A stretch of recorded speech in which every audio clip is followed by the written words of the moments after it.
O'Brien was looking down at him speculatively. More than ever, he had an air of a teacher, taking pains with a wayward but promising child. "There's a party slogan dealing with the control of the past," he said. "Repeat it, if you please. Who controls the past, controls the future. Who controls the present, controls the past," repeated Winston obediently. "Who controls the present, controls the past," said O'Brien, nodding his head with slow approval. "Is it your opinion, Winston, that the past has real existence?"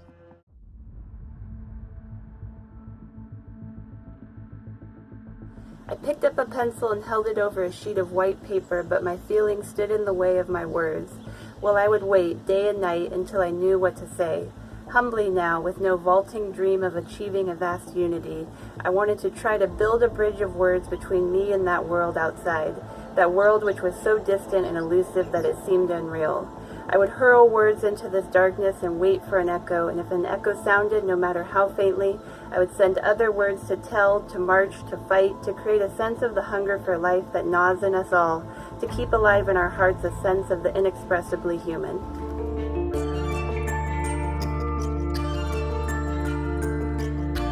Every winter, district in Kabul held a kite fighting tournament, and if you were a boy living in Kabul, the day of the tournament was undeniably the highlight of the cold season. I never slept the night before the tournament. I would roll from side to side, make shadow animals on the wall, even sit on the balcony in the dark, a blanket wrapped around me. I felt like a soldier trying to sleep in the trenches the night before a major battle. And that was not so far off. In Kabul, fighting kites was a little like going to war.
Staring at the magazine as he dangled it before me like fish bait, I wanted it.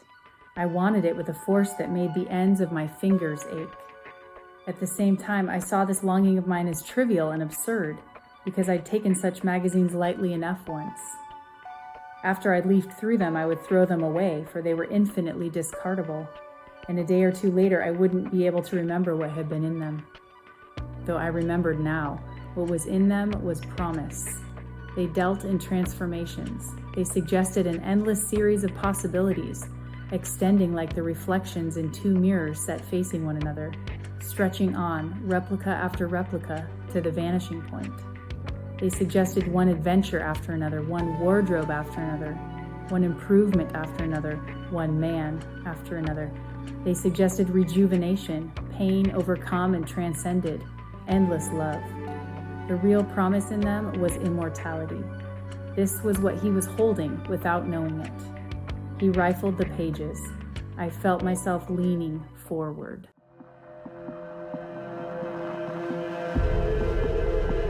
Behind Winston's back, the voice from the telescreen was still babbling away about pig iron and the overfulfillment of the 9th three-year plan. The telescreen received and transmitted simultaneously. Any sound that Winston made, above the level of a very low whisper, would be picked up by it. Moreover, so long as he remained within the field of vision which the metal plaque commanded, He could be seen as well as heard. There was of course no way of knowing whether you were being watched at any given moment. How often or on what system the thought police plugged in on any individual wire was guesswork. It was even conceivable that they watched everybody all the time. But at any rate, they could plug in your wire wherever they wanted to.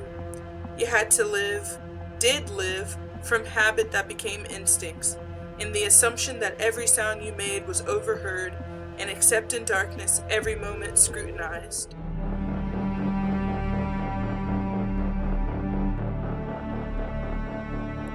Lord Elrond said, "The road must be trod, but it will be very hard, and neither strength nor wisdom will carry us far upon it. This quest may be attempted by the weak with as much hope as the strong, yet such is oft the course of deeds that move the wheels of the world. Small hands do them because they must, while the eyes of the great are elsewhere."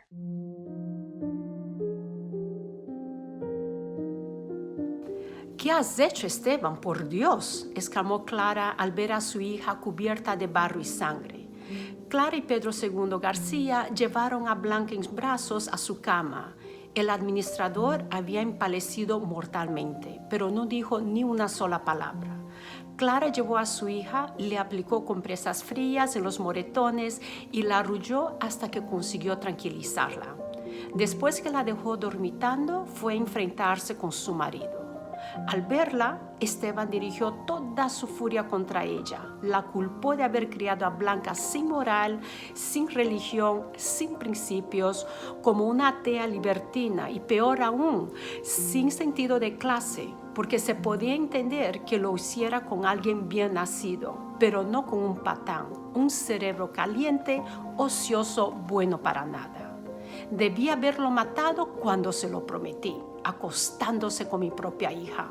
Juro que lo voy a encontrar y cuando lo agarre, lo capo, le corto las bolas, aunque sea lo último que haga en mi vida.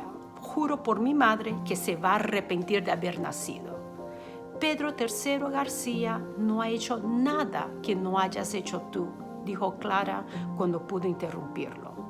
Tú también te has acostado con mujeres solteras que no son de tu clase. La diferencia es que él lo ha hecho por amor y Blanca también.